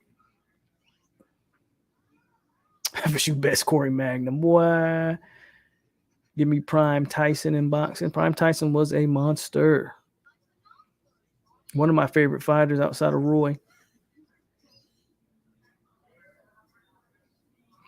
Been wanting to start a basketball podcast. How do you get the podcast started? Any tips? My biggest tip for starting any of this, bro, is to do it.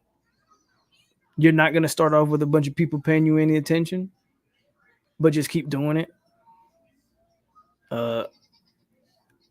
Get you I don't know if you want to put your face or if you just want to record your voice, however you want to do it. Get you a camera, get you a mic. If you don't want your face out there, just get you a mic.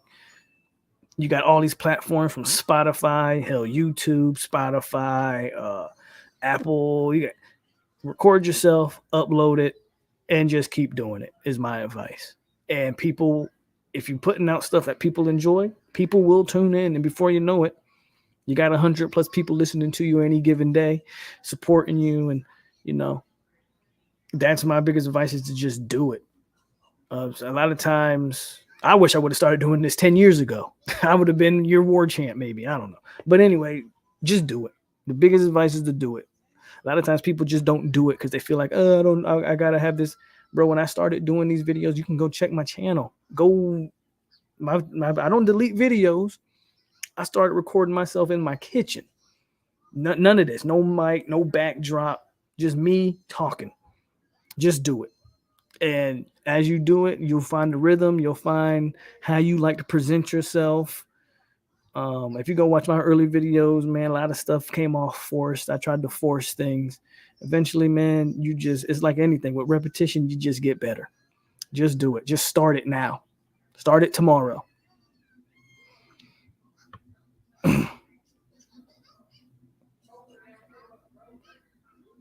You're right. I am too young for Wilt Chamberlain, but he wouldn't dominate Shaq. Don't believe it for 1 second. Wouldn't dominate Shaq at all. Get out of here with that. Shaq would ragdoll Wilt Chamberlain.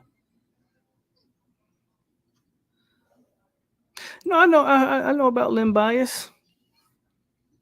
He wasn't LeBron though. Grant Hill is one of the biggest what ifs too. Yeah.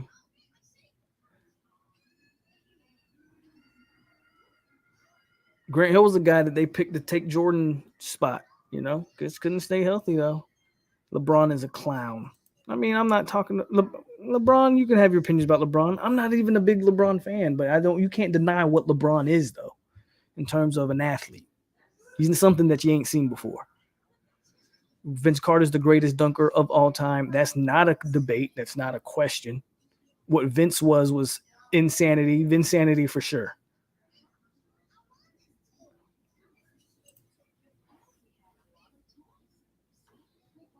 I mean, okay.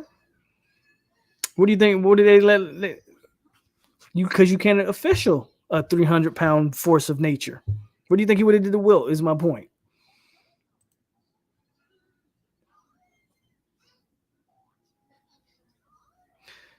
Colorado just posted a Twitter of Jeremy Bloom bombing one of our DBs. What year did that game? It's funny that Colorado and FSU are like bitter enemies now. I don't even think Florida State should be entertaining Colorado. First of all, I didn't even know Colorado had fans, let alone now we're entertaining them. I still remember watching that dunk contest that Vince went off. I encourage you to go check out Lim Bias. He would have been MJ Nemesis. Did you settle down about recruiting now that I already went over my recruiting talk already? Like, okay, I was wrong. Everybody wants to point out when you're wrong. Nobody wants to point out when you are right about something. But no. Talked about it. Stand corrected on Hussey. It happened.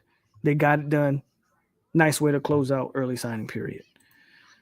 Shaq, you to get away with crazy stuff, elbowing folks in the face, all that. It was in a different league, though. The other day, I saw FSU lands of Mary's Mims and I recommended. Go watch that video. I said that War Chant jumped the gun, but it turned out they had actually jumped the gun. I think it was the Georgia Tech one that when we lost to Georgia Tech, it was like, what the hell was that? Yeah. Sources saying Sam Hartman entering the portal after the bowl game with Notre Dame being the front runners. I know Florida's mad about that because Florida was being linked to Sam Hartman for a long time, but they settled on that Wisconsin guy. So I know Florida fans might not be so happy. Folks' favorite player growing up was Sean Bradley. Yeah, right.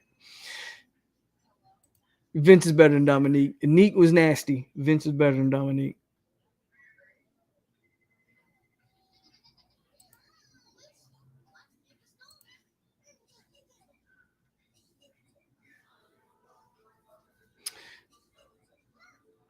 Aaron Gordon is the people's champs. I'm feeling real good about the Florida game next year. I think everybody's feeling good about.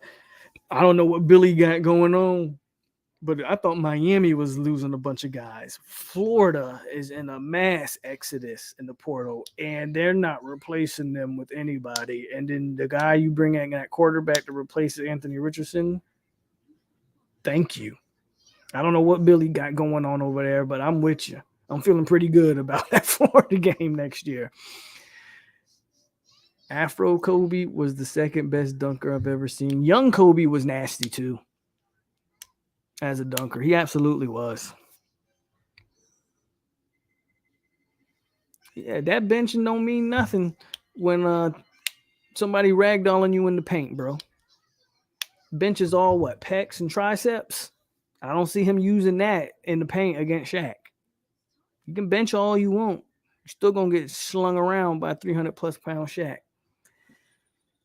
Yeah, I know he's trash. I work at Publix. In a span of a month, DeMarcus Cousins and Dominique Wilkins came into the store shopping. Man, we about to run down Florida and Miami. 24 Kobe. Absolutely, 24 Kobe is better than 8. 8 is the more exciting, young, energetic, but 24 Kobe is where he put it all together and became the best player in the league. 24 Kobe is the footwork. It's the post moves. It's the cerebralness of the game. That's what 24 Kobe was. 8 Kobe was a young, athletic, fun to watch. Again, Michael Jordan clone, doing all the tongue out the mouth, doing all of that. 24 to Kobe is where he put it all together and proved who he was as an individual player, that not needing Shaq. Utah ain't that cold? I don't want to find out. Ask LeBron that. We have seen Ben Wallace handle Shaq one-on-one. He ain't handle Shaq. Ben Wallace, the only guy that guarded Shaq was Dennis Rodman that I can remember. And Ben Wallace ain't handled no Shaq. Detroit was just a better team than the Lakers, but Ben Wallace ain't handled no Shaq. Go tell me how many points Shaq averaged against Detroit before you tell me that Ben Wallace handled Shaq.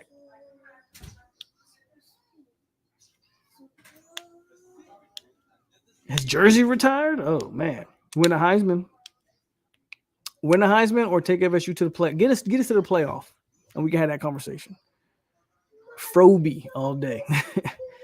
Is LSU our toughest game, being it's early? LSU is going to be a tough game. Clemson will be a tough game. Probably your two toughest games are LSU and Clemson.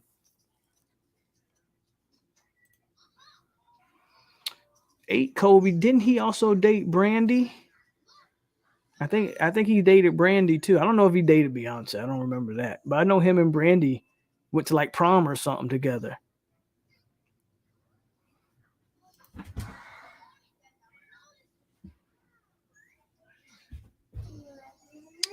No, somebody asked would I take 8 or 24 Kobe, and I said 8 Kobe. Like you just said, 8 Kobe was the better dunker. 8 Kobe was the young, athletic, fun Kobe to watch.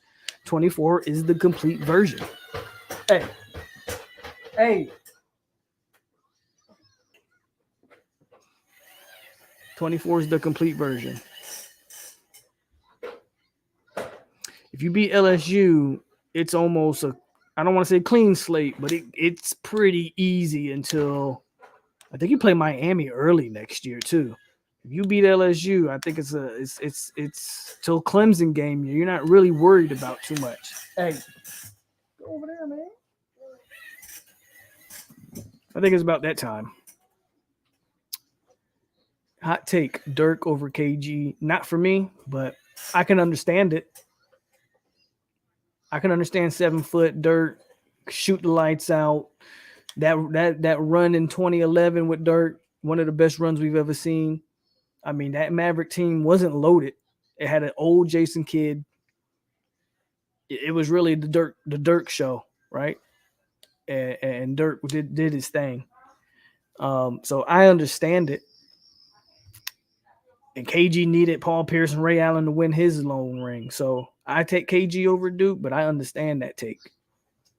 6 Braun is the best Braun, though. Miami Braun? Yeah, probably. Absolutely. I think so. Don't make me ask for it. Like, I'm about to get off here, so I ain't sending no links out. You're on 2 hours strong. Yeah, pretty much. He's like, man, get off the computer. It's time. Bro, they Wilt would have ragdoll. Wilt would have got ragdoll, but that's it, man. That's a fun sports conversation at the end of it. So I'll probably implement more of these down the stretch. But be on the lookout, guys. We're gonna do some videos of my road trip as I get ready to come down there to Florida and get ready for this bowl game. So we're gonna do that. So we might have we'll have a couple more videos before the end of the year. Because I'll be at the game, I probably won't be going live directly after. I might do something short as I'm leaving the stadium, something like that. But I probably won't do like anything big live stream until a day or two after the fact. And this guy's making all this noise back here. So let me get up out of here, guys. As always, man, hit the like button on the way out. If you didn't hit it on the way in, like, subscribe if you're new around here. If you're just finding the channel, by all means, subscribe. As you see, the most interactive channel you're gonna get here, man. I go through damn near every comment and address, talk about your points, opinions, give my points and opinions. Even when we talk about other stuff, like we talked about boxing and basketball here today.